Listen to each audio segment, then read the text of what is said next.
Hoje a Sony é uma das empresas mais admiradas do planeta. Criou o Walkman, popularizou o rádio portátil, participou da criação do CD, mudou a indústria dos videogames com o PlayStation.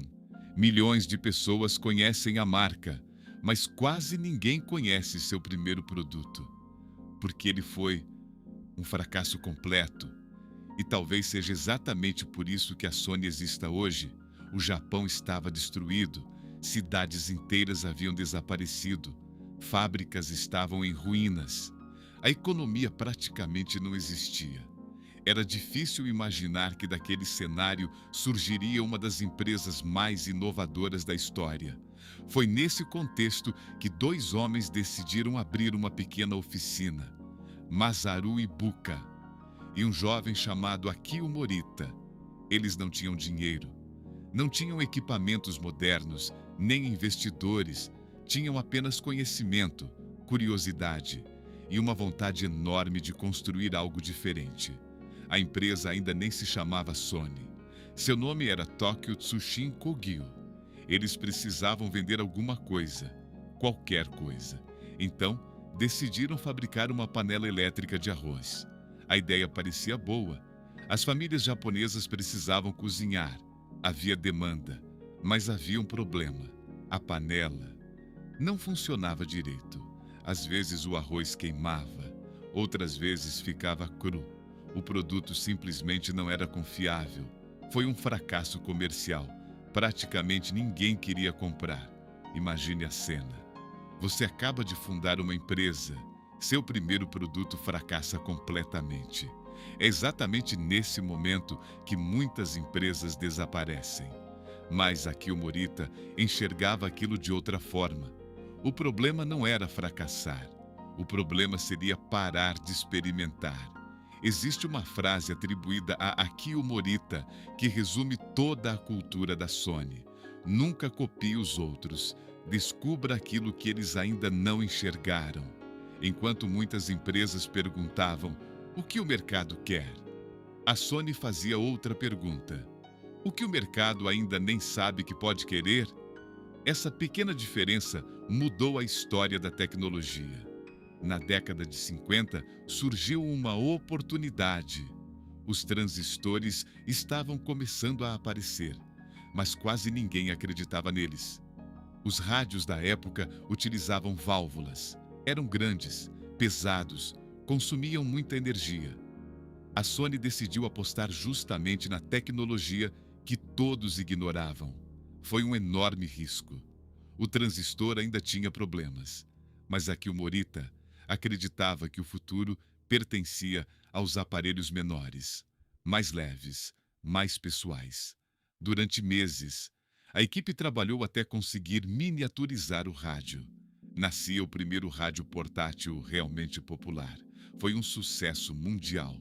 Mas o mais interessante não foi o produto, foi a pergunta. Enquanto todos tentavam construir rádios melhores, a Sony decidiu construir rádios menores. Mudaram o problema. E quando mudamos a pergunta, frequentemente encontramos respostas que ninguém mais encontra. Em pouco tempo, perceberam que o nome Tokyo Tsushin Kogyo era impossível de pronunciar fora do Japão.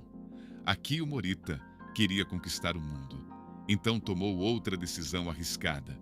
Criou um nome completamente novo: Sony. Curto, fácil, universal. Hoje parece óbvio. Na época, era uma aposta, mais uma. Conforme a empresa crescia, Akio Morita passou a proteger uma ideia: não punir quem tentava inovar. Ele acreditava que pessoas criativas inevitavelmente cometeriam erros. Se os erros fossem punidos, a criatividade desapareceria. Essa talvez seja uma das maiores diferenças entre empresas comuns e empresas extraordinárias. Empresas comuns tentam evitar erros.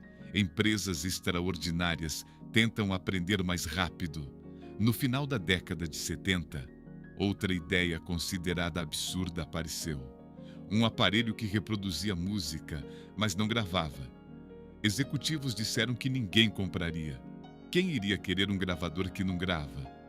Aqui o Morita ignorou as pesquisas. Confiou na própria visão.